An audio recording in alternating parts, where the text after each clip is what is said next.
السلام علیکم ورحمۃ اللہ وبرکاتہ۔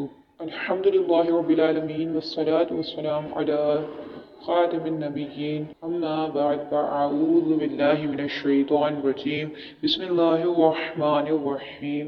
اچھی گفتگو کیجیے۔ قسط ایک، دعائے عطار۔ یا رب المصطفیٰ، جو کوئی 17 صفحات کا رسالہ اچھی گفتگو کیجیے قسط ایک پڑھ یا سن لے، اسے سنت کے مطابق بات چیت کرنا آ جائے اور اس کی ماں باپ سمیت بے حساب مغفرت ہو، آمین بجاہ خاتم النبیین صلی اللہ علیہ وآلہ وسلم۔ درود شریف کی فضیلت۔ فرمانے آخری نبی صلی اللہ علیہ وآلہ وسلم، بے شک بروز قیامت لوگوں میں سے میرے قریب تر وہ ہوگا جو مجھ پر سب سے زیادہ درود بھیجے۔ اے عاشقان رسول، بے شک آدمی کو بات چیت کرنے کی ضرورت پڑتی رہتی ہے، مگر یہ یاد رہے کہ غیر ضروری جائز گفتگو سے بھی خاموشی بہتر ہے۔ بات چیت میں آواز بلند کرنے کی مذمت۔ اللہ پاک پارہ 21 سورہ لقمان آیت 19 میں ارشاد فرماتا ہے، آسان ترجمہ قرآن کنز العرفان، اور اپنی آواز کچھ پست رکھ، بے شک سب سے بری آواز گدھے کی آواز ہے۔ نرم آواز سے بات کرنا سنت ہے۔ حضرت علامہ مفتی سید محمد نعیم الدین مراد آبادی رحمۃ اللہ تعالی علیہ اس مبارک آیت کی تفسیر میں لکھتے ہیں، شور مچانا اور آواز بلند کرنا مکروہ اور ناپسندیدہ ہے، اور اس میں کچھ فضیلت نہیں ہے۔ گدھے کی آواز باوجود بلند ہونے کی مکروہ یعنی ناپسندیدہ اور وحشت انگیز یعنی نفرت دلانے والی ہے۔ نبی کریم صلی اللہ علیہ وآلہ وسلم کو نرم آواز سے کلام یعنی بات چیت کرنا پسند تھا اور سخت آواز سے بولنے کو ناپسند رکھتے تھے۔ مشرکین اربعین اونچا بولنے کو فخر سمجھتے تھے۔ حضرت علامہ اسماعیل حقی رحمۃ اللہ تعالی علیہ لکھتے ہیں، جب لوگ آپس میں گفتگو کریں تو ان میں سب سے زیادہ بری اور وحشت ناک یعنی نفرت دلانے والی آواز اس کی ہے جو گدھے کی طرح اونچی آواز سے بولتا ہے۔ مشرکین عرب اونچا بولنے کو فخر سمجھتے تھے۔ اس آیت میں ان کے اس فخریہ طریقے کا رد فرمایا گیا۔ گدھا کیوں بولتا ہے؟ گدھے کی آواز کا تذکرہ ہو رہا ہے تو اس بارے میں ایک معلوماتی روایت پیش کی جاتی ہے۔ چنانچہ فرمان مصطفیٰ صلی اللہ علیہ وآلہ وسلم، جب تم ملک کی اذان سنو تو اللہ پاک سے فضل کی دعا کرو کیونکہ یہ وہ فرشتے کو دیکھتا ہے، اور جب تم گدھے کا رینکنا یعنی بولنا سنو تو شیطان سے اللہ پاک کی پناہ مانگو کیونکہ وہ شیطان کو دیکھتا ہے۔ مثلا یوں کہیے، اعوذ باللہ من الشیطان الرجیم۔ زور سے چیخنا بھی مکروہ ہے۔ حضرت علامہ اسماعیل حقی رحمۃ اللہ تعالی علیہ اوپر بیان کی ہوئی آیت مبارکہ کے تعلق سے مزید لکھتے ہیں، اس سے چیخ کا مسئلہ بھی واضح یعنی ظاہر ہو گیا ہے کہ زور سے چیخنا مکروہ یعنی ناپسندیدہ ہے، اسی لیے حکم ہے کہ جتنا ممکن ہو آہستہ آواز سے چیخنے کی کوشش کریں۔ فرمان مصطفیٰ صلی اللہ علیہ وآلہ وسلم، زور سے چیخنا شیطان کی طرف سے ہے۔ سرکار دو عالم صلی اللہ علیہ وآلہ وسلم مسجد میں زور کی چیخ کو ناپسند فرماتے۔ حضرت علامہ عبد الرؤوف مناوی رحمۃ اللہ تعالی علیہ اس حدیث پاک کے بارے میں فرماتے ہیں، مطلب یہ ہے کہ مسجد میں زور سے چیخنا زیادہ مکروہ یعنی سخت ناپسندیدہ ہے اور مسجد کے علاوہ کم۔ پارہ 21 سورہ لقمان آیت 18 میں ارشاد الہی ہے، آسان ترجمہ کنز العرفان، اور لوگوں سے بات کرتے وقت اپنا رخسار ٹیڑھا نہ کر۔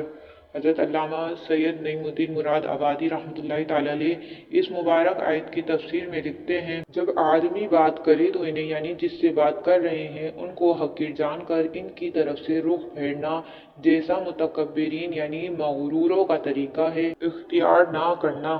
غنی و فقیر یعنی امیر و غریب سب کے ساتھ بات آوازہ یعنی عاجزی سے پیش آنا۔ حضرت علامہ اسماعیل حقی رحمۃ اللہ تعالی علیہ تفسیر روح البیان میں لکھتے ہیں کہ سلام و کلام اور ملاقات کے وقت۔ حضرت علامہ اسماعیل حقی رحمۃ اللہ تعالی علیہ تفسیر روح البیان میں لکھتے ہیں کہ سلام و کلام اور ملاقات کے وقت بطور تواضع یعنی عاجزی کے طور پر اپنا پورا چہرہ لوگوں کے سامنے لائیے، ان سے چہرہ نہ ہٹائیے اور نہ اس کا کچھ حصہ چھپائیں۔ متکبرین کی عادت ہوتی ہے کہ لوگوں کو ایسی حقارت کی نگاہ دیکھتے ہیں اور فقراء مساکین کو غصے سے دیکھتے ہیں کہ تمہارے ہاں امیر و غریب دونوں اچھے سلوک کے معاملے میں برابر ہوں۔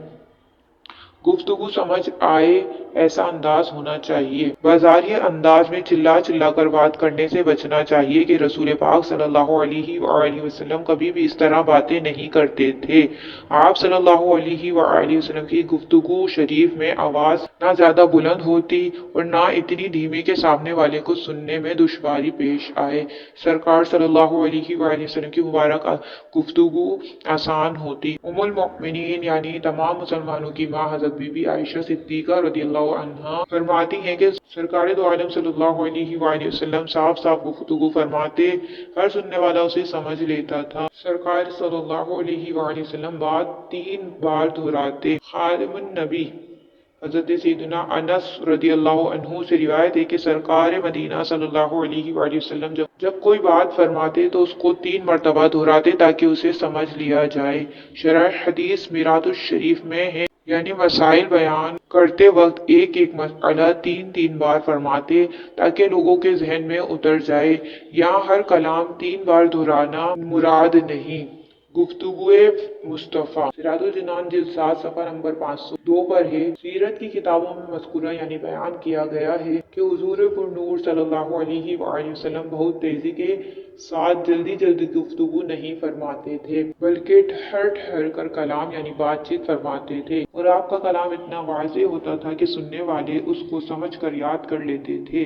और अगर कोई अहम बात होती तो इस जुमले को कभी कभी 3 मरतबा फरमा देते ताकि सुनने वाला इसको अच्छी तरह ज़हन नशीन कर ले। आप सल्लल्लाहु अलैहि वसल्लम बिला ज़रूरत गुफ्तगू नहीं फरमाते थे, बल्कि अक्सर खामोश ही रहते थे। आप सल्लल्लाहु अलैहि वसल्लम को जामिया कलिमात का मुआजिज़ा अता किया गया था कि मुख्तसर से जुमले में लंबी चौड़ी बात को बयान फरमा दिया करते थे। मुश्किल ज़बान बोलने वाला वज़ीर चुटकुला। बोलने में अल्फाज सादा और साफ साफ होना चाहिए। मुश्किल अल्फाज इस्तेमाल करने में हो सकता है कि अगले पर आपकी ज़बानदानी की धाक तो बैठ जाए, मगर आप कहना क्या चाह रहे हैं वो उसकी समझ में ना आए। मेरी इस बात को इस फर्जी चुटकुले से समझने की कोशिश कीजिए। एक बार वजीर ज़राअत आबपाश यानी मिनिस्टर फॉर इरिगेशन एक गांव के दौरे यानी विजिट पर थे। किसानों का एक वफ्द यानी डेलीगेशन मिलने आया। इन लोगों ने वजीर से इजाजत लेने के लिए एक किसान को अंदर भेजा। वजीर साहब ने सर उठाकर देखा और पूछा, तुम्हारी किश्तेजार पर इमसाल तकातुरी अमतार हुआ या नहीं। अनपढ़ किसान फार्मर ने जब ये जुमला सुना तो फौरन बाहर निकल आया और साथियों से कहने लगा, वजीर साहब तलावत फरमा रहे हैं। ये आशिकाने रसूल वजीर साहब अगर मुश्किल जबान ना बोलते तो किसान परेशान ना होता। हालांकि वो तिलावत नहीं थी, बात जरा बनास लजाकर पेश की गई थी। वजीर के जुमले का जो माना है, तुम्हारे खेत पर इस साल बारिश हुई या नहीं, लिहाजा जब भी किसी से बातचीत करें या तकरीर बयान फरमाएं या मजमून किताब वगैरह लिखने की तरकीब करें तो सुनने पढ़ने वालों की समझ में आ सके ऐसे अल्फाज इस्तेमाल करने की कोशिश फरमाएं। सबसे ज्यादा जहन्नुम में ले जाने वाली 2 चीजें। प्यारे प्यारे इस्लामी भाइयों और इस्लामी बहन, जबान को काबू में रखना बहुत जरूरी है। बेशुमार लोग ऐसे भी होंगे जो सिर्फ जबान की वजह से जहन्नुम में दाखिल होंगे। हजरत सैयदना अबू हुरैरा रदियल्लाहु अन्हु फरमाते हैं, सरकार दो आलम सल्लल्लाहु अलैहि वसल्लम से पूछा गया, कौन सा अमल लोगों को कसरत से जन्नत में दाखिल करेगा। आप सल्लल्लाहु अलैहि वसल्लम ने इरशाद फरमाया, वो तकवा और अच्छा अखलाक है।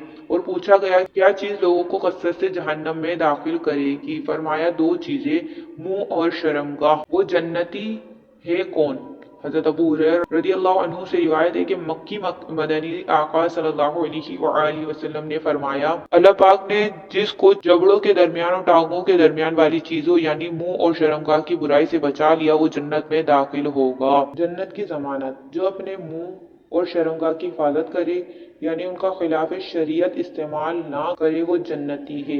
चुनांचे साहबी रसूल हजरत सैयदना सहल बिन सअद रदियल्लाहु अन्हु का कहना है, सरकार मदीना सल्लल्लाहु अलैहि वसल्लम ने फरमाया, जो मुझे अपने जबड़ों और टांगों के दरमियान वाली चीजों यानी मुंह और शर्मगाह की जमानत गारंटी दे, मैं उसे जन्नत की जमानत यानी गारंटी देता हूँ। यानी मुंह और शर्मगाह को शरीयत की मना की हुई चीजों से बचाने पर जन्नत का वादा है।